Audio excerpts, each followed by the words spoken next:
هيئة الأمر بالمعروف والنهي عن المنكر. من قال هذا؟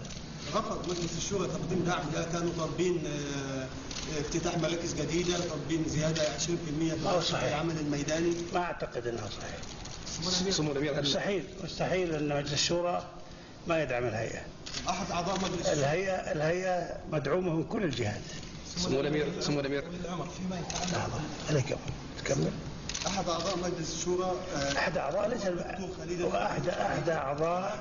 أحد أعضاء ليس المجلس، الفرد ليس المجلس. تعليق سموكم يعني على لا، تعليقي خطأ إذا كان هذا، لا أتفق معه. الهيئة مرفق هام يجب أن يدعم كل النواحي، وأحب أقول أنه فيه استهداف للأسف، وحتى من الإعلاميين يتلقطون السلبيات البسيطة وينفخون فيها حتى تكبر، حتى يسيئوا للهيئة.